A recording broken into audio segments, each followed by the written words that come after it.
Good day, everyone. So we are here today to see and listen to the debate of Rizal Retraction. And first of all, I want to introduce myself. I am your host for today from the section of BSA 11. I am Cyril May Flores. And also, let's welcome our very own judge, Mr. Michael John Andes. So, are you excited, guys, for today's debate? But let me first introduce to you our participants, which is the anti and the pro.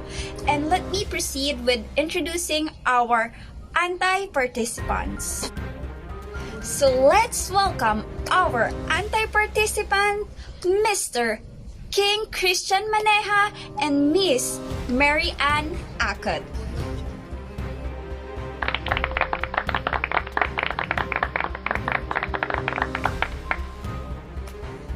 Thank you very much, Mr. Maneja and Miss Akot. So now let me proceed in introducing to you our pro participants, and they are Miss Mary Rose Benbuyaje and Miss Angeline Alpay. Let's give them a round of applause.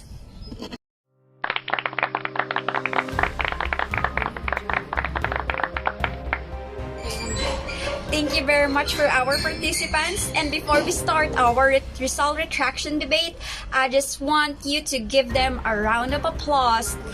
And also, before we start this, I want to wish them luck and just always stay calm and play properly. That's all, and thank you. On our side, we believe that Jose Rizal abjured Masonry and retracted his statements against the Catholic Church. Document that presented to the public is a strong evidence that Rizal had truly withdrawn in Masonry and retracted. Now, let's address some of the evidences.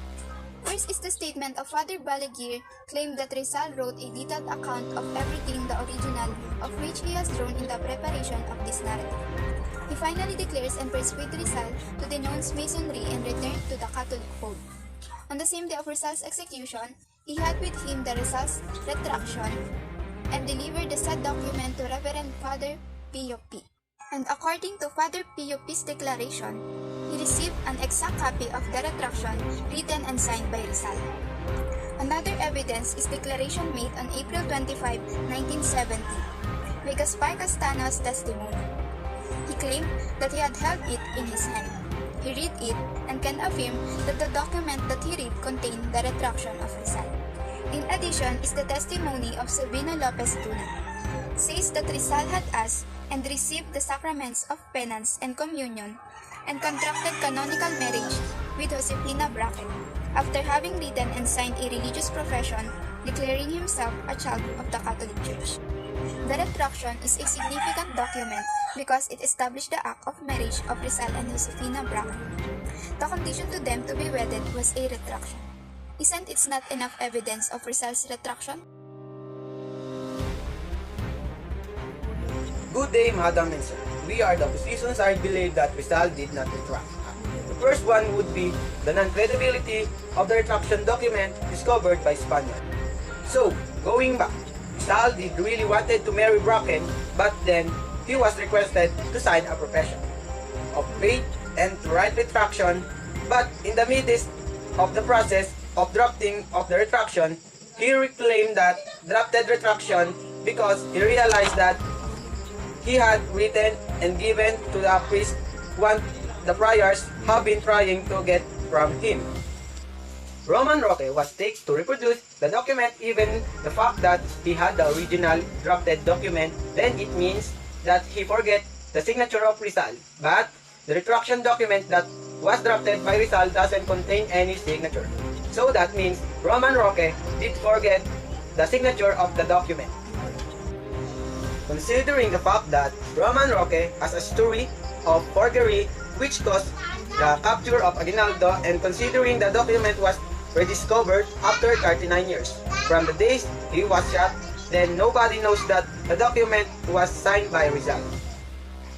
The second argument would be Rizal's death is the direct manifestation that the retraction did take place because until the last day of his life, he ought to fight for the independence of the Philippines under the Spanish era, and he succeeded with his goals, which is to awaken the Filipinos.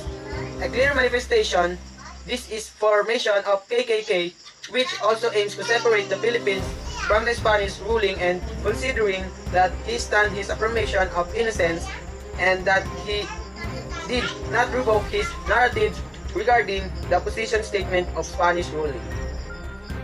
Ladies and gentlemen, we are trying to enlighten you because it's the integrity and loyalty of Rizal was at stake.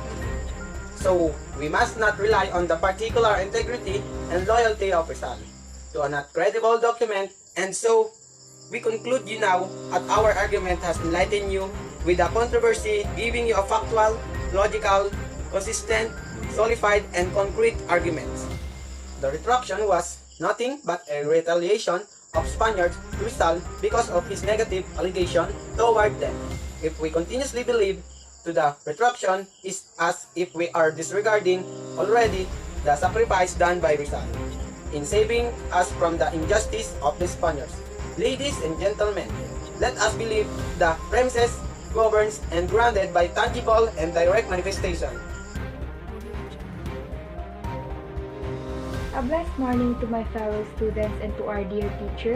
We believe that Jose Rizal was retracted in the Catholic Church.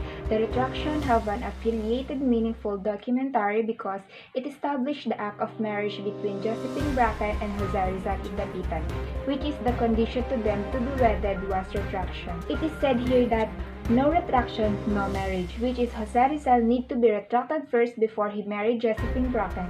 Where the documents sworn that there was retraction and marriage between the two was approved by Father Balaguer. So, if it's just a perjury, why would anyone prove it? In addition, the letter of Jose Rizal to his mother received on January 5, 1893, the letter says that Jose Rizal have been going to the church every Sunday in Dapitan. Father Balaguer, who was with Jose Rizal and presented the retraction format prepared by Father P. He stated that on December 29, 1896, day before the execution, Jose Rizal have accepted the signed document. Isn't this reason enough that Jose Rizal really converted and returned to Catholic Church? Therefore, on May 13, 1935, Father Manuel A. Garcia found the document of Jose Rizal's retraction. So, if someone has found a document of retraction of Jose Rizal, isn't this proof enough?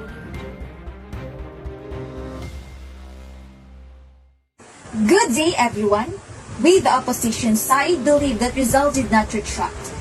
First was the copy of the retraction paper that was allegedly signed by Rizal that was even kept secret and was only published in newspapers. When Rizal's family requested for the original copy, it was said that it was lost.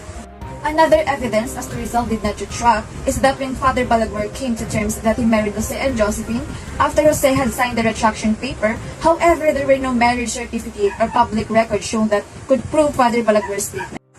And the evidence is based on the book Rizal Beyond the Grave. The Archbishop Mazaleda permitted Ricardo Pascual to examine the document about Rizal's retraction, which the document was discovered as falsification. Pascual pointed out the minute measurements that the retraction diverges from the style of Rizal's other writings of that period, and he concludes that the paper was forgery. Those who strongly believed the faking of the Rizal retraction document reported the forger of Rizal's signature was Roman Roque, the man who also forged the signature of Urbano Lacuna, which was used to capture Aguinaldo. The mastermind, they say, in both Lacuna's and Rizal's signature forging was Lazaro Segovia. They were approached by Spanish friars during the final day of the Filipino-American War to forge Rizal's signature. After the death of Rizal, the retraction document was said to be lost and was only found along with a Christian burial certificate of Rizal 39 years after, but to take note that the burial of Rizal was publicized because he was anti-Catholic. These are the points that to lead a common notion that there is no enough evidence to question the credibility with the retraction document. That is why up to this day, the retraction document still needs further investigation.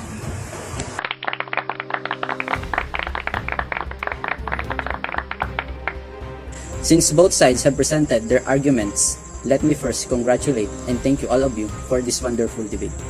All of you have presented your evidences to defend your sides. So, let me give my remarks on both sides. For the opposing side, your evidences mention that the documents of retraction came from forgery, and the Spanish friars were involved into this. The supporting side, on the other hand, stood by the reason of Rizal's retraction, which is to marry Josephine. Therefore, I declare the opposing side the winner. Why? We all know that Dr. Jose Rizal wrote the Noli Me Tangere and the El Filibusterismo, which was his way to fight against the cruelty of the Spaniards, and the Spaniards are the ones who brought Christianity to our land. Yet, despite of this controversy, it does not make Dr. Jose Rizal less of a hero. Through him, Filipinos' nationalism and patriotism were ignited, and they have been blazing ever since.